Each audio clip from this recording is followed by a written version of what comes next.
ललित शर्मा पुत्र जयचंद शर्मा निवासी शालीमार गार्डन ने अमनदीप कौर पुत्री बेअत सिंह से दुकान नंबर 1, 4, 5, 6 पता सब 15 शालीमार गार्डन X2 से 17 लाख रुपए में सिक्योरिटी पर ली थी, जिसका रजिस्टर्ड एग्रीमेंट 17/2025 में कराया था, जिसके मुख्य गवाह भी हैं। लेकिन प्रार्थी ललित शर्मा को पता ही नहीं था कि नगर निगम का बकाया दुकानों पर टैक्स के रूप में था। नगर निगम ने बकाया के चलते दुकानों को सील कर दिया। प्रार्थी ने अपनी जेब से 35,000 रुपए नगर निगम में जमा करके दुकानों की सील खुलवाई। प्रार्थी ललित शर्मा व अमनदीप कौर की आपसी सहमति पर दुकान अमनदीप कौर ने ललित शर्मा को दुकान की रजिस्ट्री कराकर इसके एवज में 20 लाख रुपए भी प्राप्त किए। समय समय पर अपनी जरूर बात कर कई बार में 5 लाख रुपए से अधिक रुपए की वसूली भी अमनदीप कौर द्वारा की गई। किसके पश्चात प्रार्थी ललित शर्मा को अमनदीप कौर के गुंडों द्वारा जान से मारने की धमकी दी जाने लगी और दुकान छोड़ने की बात कही। इस सब के बावजूद भी अमनदीप कौर द्वारा रात्रि में अपने लोगों द्वारा दुकान का ताला काटकर 6:30 लाख रुपए प्रार्थी की दुकान से लूट गए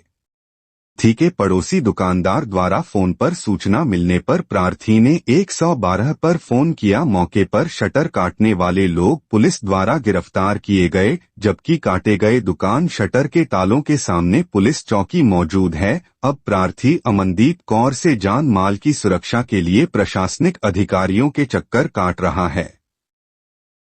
ओके जी, अपना परिचय दीजिए। आप प्रेस वार्ता कर रहे हैं, क्या उद्देश्य है इसका?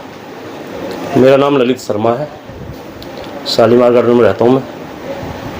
मेरा उद्देश्य है कि जो मेरे साथ धोखाधड़ी हुई है और मेरी दुकान के ताले काटे गए, दुकान से 6.5 लाख रुपए कैश लूट हुआ, DVR, वाईफाई, कोडलेस फ़ोन, मेरे 4 चेक, ये सब चीज़ें मेरे ऑफिस से ताला काट के निकाल ली गई अमनदीप कौर के द्वारा।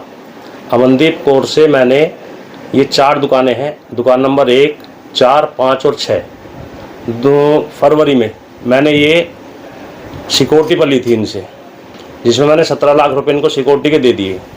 17 लाख रुपए लेने के बाद इन्होंने मुझे पोजीशन दे दिया। मैंने अपने ऑफिस का काम चालू कराया दुकान में, और फ्रंट वाली दुकान में मैंने साफ़ सफाई कराई।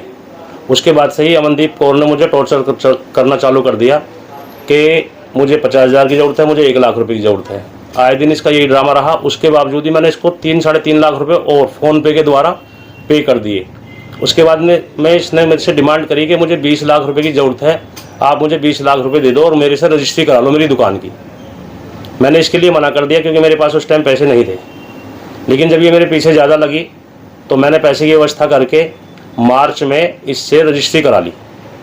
इसको पैसे दिए 1 नंबर में, जो कि सारा रिकॉर्ड है मेरे पास में और रजिस्ट्री में भी खुला हुआ है। उसके बाद में इसने मेरे से कुछ नहीं कहा। 5-7 दिन बाद आने के बाद में मेरे से कहती है मुझे 2 लाख रुपये दे दो, मुझे ज़रूरत है। मैंने पूछा किस लिए, तो इसने मेरे से बोला कि भाई मेरे पे GDA का नोटिस आया हुआ है, दुकानें सील हो जाएंगी। इस पे 75,000 रुपये GDA का बकाया था हमारी ही दुकानों पे। जब मुझे पता चला तो मैंने जाके GDA में 35,000 रुपये अपने क्रेडिट कार्ड से पेमेंट करके जमा कर दिया। उसके बाद में 4 दिन बाद ही बैंक वाले आते हैं इस दुकान को सील करने के लिए। जब मुझे जाके पता चला कि इस पे 24 लाख रुपए का लोन अमनदीप कौर ने पहले से ही ले रखा है। जब मैंने ये बात अमनदीप कौर से कही तो उसने कहा तुम्हें इस बात से कोई मतलब नहीं है, लोन का पे मैं करूंगी, आप मुझे 2 लाख रुपए दे दो, मुझे लोन के जमा करने हैं। और जो मेरी दुकान फ्रंट पे 1 नंबर दुकान है उसको मेरे से ही किराए पे मांगने लगी। जब मैंने इसके लिए मना कर दिया तो आए दिन मुझे परेशान करती है और ड्रामा करती है। अभी 3-4 दिन पहले की बात है, ये बात है 17 तारीख की। 16 तारीख की रात को मैं ऑफिस में बैठा, 8:30 बजे यहाँ से गया। ऑफिस से जाने के बाद में मुझे फ़ोन आता है सामने किसी दुकान वाले का कि भैया तुम्हारे ऑफिस पे अमनदीप कौर 5-7-10 लेडीज ले रखी हैं और 5-7 आदमी बाहर गाड़ियों में खड़े हुए हैं और ताले काट रहे हैं। मैंने जैसे ही लाइव चेक करा अपने फ़ोन पे तो मैंने देखा ग्राइंडर से मेरे शटर के ताले काटे जा रहे हैं। मैंने तुरंत इंस्पेक्टर शालीमार को इस चीज़ की सूचना दी। उन्होंने कहा मैं कहीं बाहर हूँ, 100 नंबर पे कॉल करो। मैंने 112 पे कॉल कर दिया।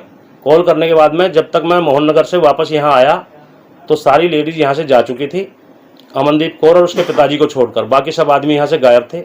मैंने दोनों ताला काटने वालों को पकड़ लिया। जब मैंने आके दुकान में देखा तो मेरा DVR, वाईफाई और कोडलेस फ़ोन, 4 चेक और 6.5 लाख रुपए जो गले में रखे हुए थे वो गायब थे। जब मैंने इसके लिए पूछताछ करी तो उसने कहा हमें कुछ पता नहीं, ना हमने DVR लिया ना कुछ लिया, और दुकानें मेरी हैं, मैं दुकानों को नहीं दूंगी तुम्हें।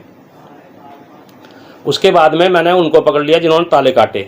उनका मैंने वीडियो भी बनाया पुलिस के सामने, सब यहाँ मौजूद थे। उन्होंने बताया कि भाई आंटी के कहने पर हमने ताले काटे हैं। उसके बाद में जब वो लेडीज बाहर निकल के अपनी दुकान में जाके बैठ गई, मैंने पुलिस से कहा कि भाई इसमें मुकदमा दर्ज करो और पहले सबसे पहले DVR मांगो, क्योंकि सारी रिकॉर्डिंग उसी DVR में है। ताले काटने की भी है। उससे पहले इसने मुझे जावली से बदमाश बुला के मुझे यहाँ धमकी दिलवाई है, जिसका वीडियो मेरे पास है। भोपुरा से भी बदमाश आए मुझे यहाँ धमकाने के लिए। सब चीज़ DVR में है। मेरे बार बार कहने के बावजूद भी पुलिस ने ना तो DVR पे कार्रवाई करी है अभी तक, ना किसी प्रकार की मेरे इस मामले में कोई कार्रवाई करी है। उल्टा मुझे दिन रात धमकी मिल रही है जान से मारने की और दुकानें खाली करने की।